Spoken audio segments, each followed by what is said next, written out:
we got hit with these corporations giving tremendous bonuses to everybody that Nancy Pelosi called crumbs. That was a bad, that could be like deplorable. Does that make sense? Deplorable and crumbs?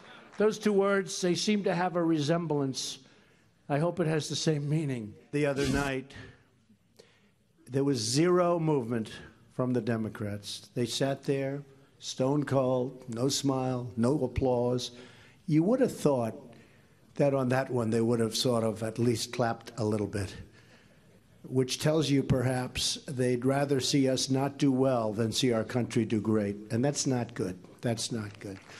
We have to change that. All right, the president for a few minutes ago speaking at this White Sulphur Springs event in West Virginia. Ben Stein joins me right now. Ben, of course, noted economist, actor, multiple bestsellers, including The Capitalist Code, so many others. You know, Ben, one of the things that the president has been saying is that even if you give, and I give Democrats everything they want, he talked about the overtures to make citizens eventually the 1.8 million illegals who are here under this whole DACA thing. They will just not come to the table.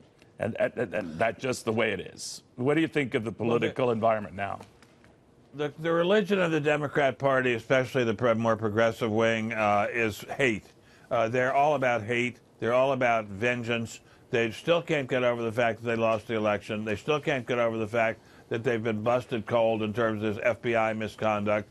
They still can't get over the fact that they are not running the show any longer. And they still can't get over the fact that Mr. Trump has had a fantastically successful first year in office. So they're just bitter, bitter, bitter. And it's a very sad thing. Hate is not a way to run the government. You know, it's interesting. When Reagan was president, he was disliked enormously, but not hated. They didn't have this crazed vengeance, and especially the media didn't have this crazed vengeance. I mean, it's the people in Congress are crazed with vengeance against him, the Democrats in Congress, but the people in the media have this nonstop sneer. They just sneer, sneer, sneer at the Republicans and at Mr. Trump in particular. Just one long sneer. Speaking of sneering, one of the issues that generate a good deal of the sneering is the tax cut, where a lot of Democrats are saying it's tilted to the rich, et cetera.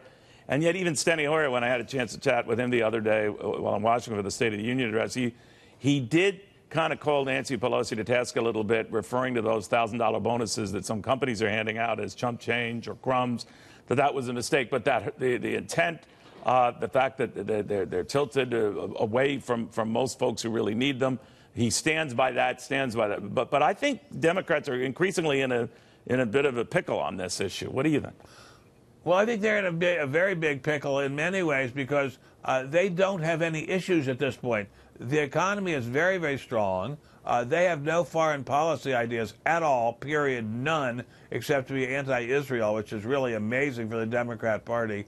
They have no ideas about anything whatsoever, except their idea is this fake baloney. I would use another word for it, but we're on a family network. This fake baloney BS resistance stuff. And there's nothing to resist. Mr. Trump is being compromising. He's being open-handed. He's being kind. He's going down the middle. He's offering many more people a path to citizenship than President Obama did. He is being a leader. He is being a leader, a down-the-middle leader, and he's got very, very sensible ideas about how to run the country.